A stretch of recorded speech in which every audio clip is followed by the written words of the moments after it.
Hey guys, I hope you all had a Merry Christmas and are excited to ring in the new year this weekend. I do apologize for the lack of videos in the last week as my wife and I have traveled south to be with family for the holidays. And it was while we were there on vacation that I came across something at a local gun shop that I felt would be neat to share with you guys. So when we travel to new places, I enjoy going to local gun shops and dealers to see if there's anything I find interesting.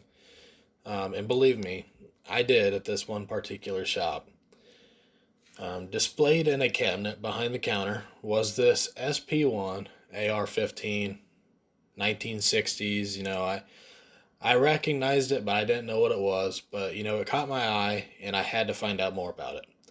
So I asked the shop owner if he could share some information on it, and he gladly started talking about it and showed me some literature he had on the rifle. And he told me it was a 1964 Colt Comanche AR-15.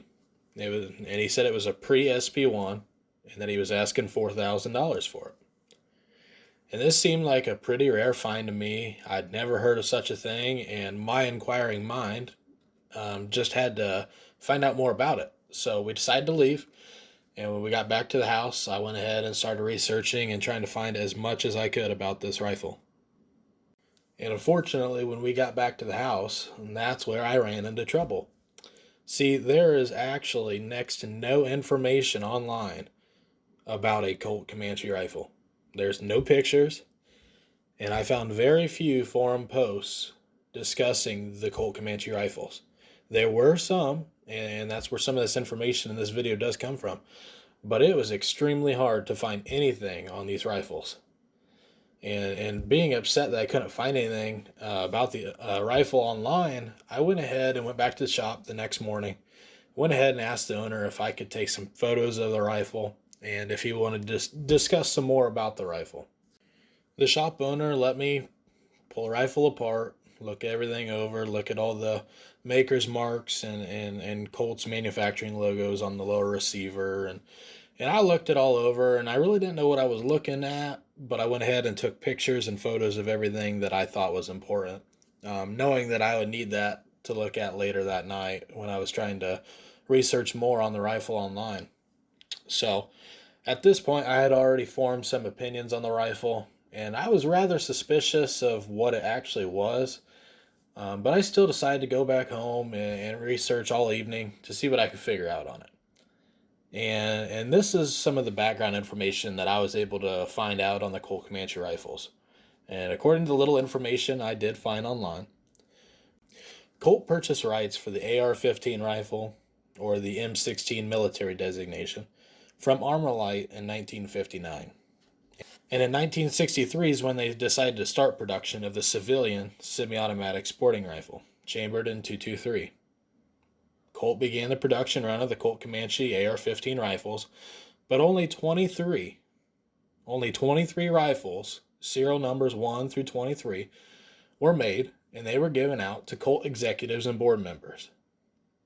In early 1964, Colt continued production, but was quickly forced to change their name from the Comanche to AR-15 Sporter Rifle, due to another competitor in the industry already have using the Comanche name. So commercial production continued with the AR-15 sporting rifle. And owner's manuals were printed with the Comanche name on them at the very first, at the beginning. But later on, they were changed to AR-15 sporting rifle. Owner's manuals were printed at the beginning with the Comanche name at the very top on the front cover. And a few of those did make it onto the market. But subsequent manuals just simply had AR-15 Sporter Rifle on the front cover. And those are what you'll find mostly on the markets today. I think I saw less than 300 Comanche manuals are known to exist. And I've only seen very few posts and a few pictures online of a few that are still in existence. So who really knows how many are still left out there? But anyways, that is really all the information I could find on the Colt Comanche rifles. There wasn't a whole lot on them, but as you can tell, there were really only 23 built, and they weren't really sold to the public. So So there's not a lot out there on these. So that takes me to the next step in my journey of figuring out what rifle I was actually looking at here, whether it was a legitimate rifle or just some parts kits thrown together. And I really had no idea. So I had submitted some photos online to some chat rooms to get some other people's opinions and maybe gather some more information. But I was still left wondering for the most part for right now, as there was really no concrete evidence to be found. And some issues I had with the rifle in question is that it was missing some casting marks on certain parts of the rifle that I had seen online at other rifles from the same time period, and that kind of was throwing me for a loop. And also the original serial number and the identification markings on the lower receiver, they seem to have been milled down and restamped.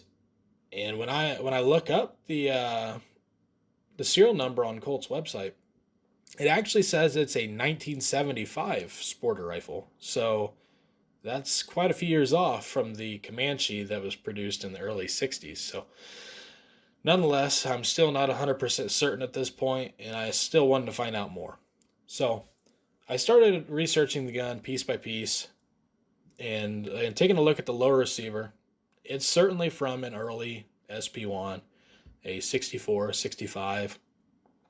I'm not sure because, like I said, the original serial number and markings were milled off the lower receiver, so there's nothing to see there. But I can tell from the roll pin hole that's located behind the rear takedown pin, which is there for holding the early buffer tubes in place, and the lack of fencing around the magazine release on the right-hand side of the rifle, and the Colt logo being an early 1960s Colt logo, is really all I have to go off of, saying that this is definitely an early SP1 lower. But then that brings me to the upper receiver, which I was having issues finding. Every early 1960s SP1 that I was looking at looked completely different. And really what looked the most different was where the boss, where the forward assist would be on the later rifles, that milled boss is left there on this rifle. And all the other early SP1s are all considered slick sides, and there's nothing there. So I'm like, where is this milled boss coming from? And there's no forward assist, like I said. So I kept looking, and it wasn't until I came across pictures on contract rifles that Colt had built specifically for the U.S. Air Force. And these are the Colt 603 or 605 upper receivers that were modified for the Air Force, designated on the XM16E1, the M16 variant that the U.S. Air Force used, and they wanted no forward assist on these rifles. So at least at this point, I have figured out what this upper receiver is, most likely that I'm looking at. It still doesn't explain the 20-inch heavy barrel that this rifle's sporting, but assuming that the rest of this rifle is just a bunch of pieces thrown together, this probably makes the most sense that it was just a barrel thrown together on this upper receiver to make the rifle complete. So at this point in time, I've pretty much made up my mind that this certainly was not a true Colt Comanche rifle, but rather a kit sourced of poorly assembled parts from just any SP1 rifle that they could get their hands on.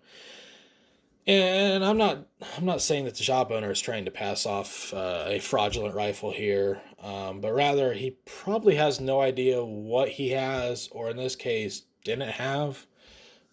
He's just like me, had no information on it, and was trying to figure it out. So at the end of the day, I'm really glad that I did not spend $4,000 on this rifle.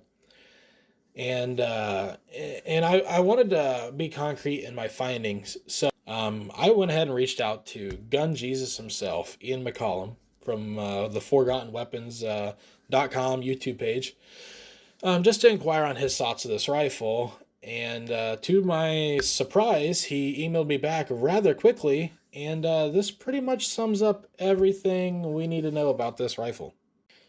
So with that being said, I think we're pretty certain of what we're dealing with here. So this is just something I found interesting while I was on my trip, and I thought it would be interesting to share what little information I could find with you guys and a neat little experience I had. And I'm back now from vacation, so I would expect to have a few more videos posted up in the next week. I'll try to see what I can think up and what I find interesting for you guys, and we'll just go from there. So I want to thank you all for stopping by and checking out the video here.